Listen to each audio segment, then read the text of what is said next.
relax. We don't want to tape the ankle in this position, right? We want to tape the ankle with the foot in a neutral, kind of, we tell them to hold it, we kind of just do this and push them kind of just to a 90 degree. Anything beyond that's going to require me to push pretty hard. Yeah, she's a little tight to begin with, right? But we don't want to push them and have them hold to where they're past 90. We kind of want a neutral position, which will naturally kind of put them in a, you know, not everted, inverted, but I'll naturally put them in a frontal plane neutral as well. So typically, go ahead and scoot just a little more. I want the table about here, so keep scooting. There. That's good. We want them in this position. So normally, relax. You walk up and you basically, before you start taping, you just put them to here. And anybody who's had their ankle taped knows when I walk up and do that, then they hold their ankle at that position, right? Somebody who isn't used to having their ankle taped will very often just let their foot hang. Is that hard to hold in that position? Stretch you? I can. No, relax. You don't have to hold it there. I mean, you just like Tighten, yeah. like that. You don't hold, yeah, just like that, right? Okay. Somebody who's not used to getting their ankle taped will just let their foot hang, and that doesn't work, right? Okay, so you want them in this position to start with. Now, first thing I'm going to do is pre-wrap. Any of the guys definitely, even with female athletes, I pre-wrap most of the time. Man, this is old pre-wrap. It's very crumbly. It's okay, we'll see. Oh, this pre-wrap doesn't work. It's been in my deck once I get it started. Pre-wrap is just about coverage. You don't want to do heavy coverage. I wrap the ankle. I'm going to wrap the foot. I can wrap the ankle like this, in this case. And I've got basically everything covered. If there's, you know, some skin showing here and there, not a big deal. All right? Is that what yours is? Then the question becomes getting the tape on the ankle. Now, getting the tape on the ankle is harder than it seems, so you're going to need some practice. The thing to note is that the ankle, when it comes down to it, is kind of shaped like this.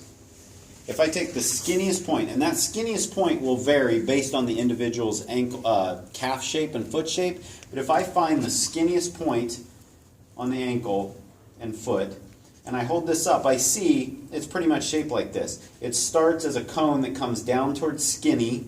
When it gets to its skinniest point, it changes and it gets a little, not as dramatically up as it does up here, but even here it goes back out because of the malleolus, because of the width of the foot. That's an important point because, can you just hold this like this for me? If I try to take a piece of tape and I put it straight, and this piece is there, that piece that's straight around the skinniest part, I can put it directly like this and it'll lay without wrinkling. If I try to do that same angle here, and I try to go straight around, look what happens. The top of the tape is on, but the bottom of the tape is not on. It would have to lay down and wrinkle in order to fit that irregular shape. So the same thing is true on the bottom if I tried to do that. The problem with that is, if this is the skin, and I put tape on in that manner, what can we say about the pressure that's on the top edge of the tape relative to the bottom edge? There's a lot of pressure here and no pressure here. So tape that's put on like that is putting more pressure on one edge than the other. Just the same as if this was something more rigid than tape. That amount of pressure on one edge can actually lead to tape cuts. You can actually get tape cuts. Now you go out and exercise in that, you can actually get tape cuts from tape that's not put on. So I need to do something to get this tape to lay on. The way I do that is, on this part that is wider going to narrower, I create an angle. Let's just do this for the moment. I create an angle that allows me to, now that tape is laying on there evenly all the way around. Okay? So that means if I couldn't be like this, I had to be a little tipped up here. That means as I come down toward here, the lower I come down, the more and more it moves toward horizontal. And then as I move further down, it's doing the opposite, and it's moving more and more and more the opposite direction, right? So tape that's applied high, you'll see, I'll end up applying down as I make my circle. And then as I come down towards neutral, I'll be straight across. And then as I'm down here, if I'm putting any on, I'm tipped up.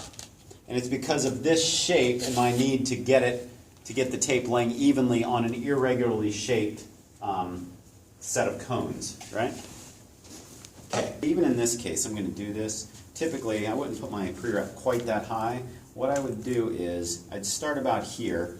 And where's your first strip of tape? The height of your first strip of tape should be below the point where the gastroc kind of fades with, as a hump. Now, in some people who kind of have a low gastroc and a kind of a wider ankle, that's harder. I purposely, in looking around, was trying to pick somebody with a distinct ankle relative to the calf so you can see that point. Now, there's no exact point then. Well, what if I was here versus here versus here? All of, like in this range, all is fine.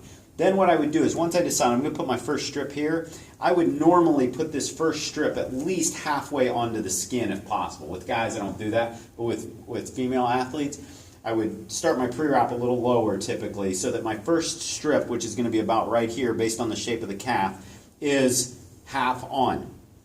Notice I'm angling down so that as I come around and make this tear, that piece is laying smoothly on the skin, equal pressure across the tape at all points.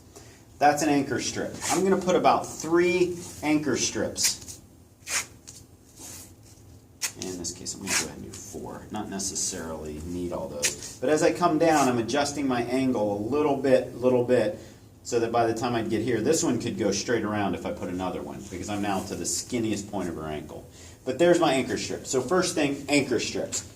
What are they anchor strips for? They're anchor strips for the main part of the ankle tape that provides the support that we call stirrups. Stirrups attach to the anchor. They run pretty much kind of straight over the malleolus, maybe slightly to the back of it, underneath the calcaneus, and up and onto the anchor again. And I can just give it a little smooth push down. That is called a stirrup. Just like the stirrups that you put your feet in riding a horse. I apply this from medial to lateral so that the general pull is in that direction. That doesn't mean I put it on and then crank on it so that her foot's really pulled. It's just that my general pull is in this direction so that I've kind of pulled her toward neutral. Because if I put one on like this, you would see the foot would have a tendency to rock in, and that's exactly the opposite of what I want. Stirrups are alternated with horseshoes. Okay, so that's easy. Stirrup, horseshoe, stirrup, horseshoe. We're going to do that 3 times. We're going to apply a stirrup, and then a horseshoe, then a stirrup, then a horseshoe, then a stirrup, then a horseshoe. That makes up kind of the meat of the ankle tape. Now, the first stirrup is on. Now, my first horseshoe, I generally put directly over the 2 malleoli. Here's the 2 malleoli, medial and lateral. So, just like I was angling these, now that I'm below the skinniest part, I'm going to angle opposite because of the shape of the cup thing. Now I'm to the point where I need to angle up. I'm going to put the first horseshoe, it's going to go straight, there's the malleolus. I'm pretty much straight over top of it. I come across, notice this is a downward angled loop, right? So that it'll sit on the whole way. That's one set of stirrup, then horseshoe. I need to do that 3 times total. Next, stirrup. I'm pretty much going to put largely directly over the same previous stirrup. Then I'm going to horseshoe.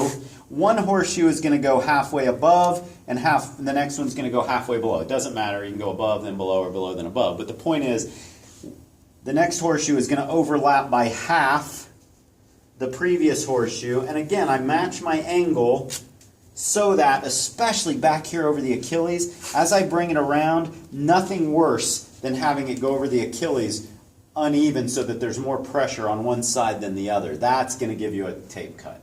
All right? Then my third stirrup goes on.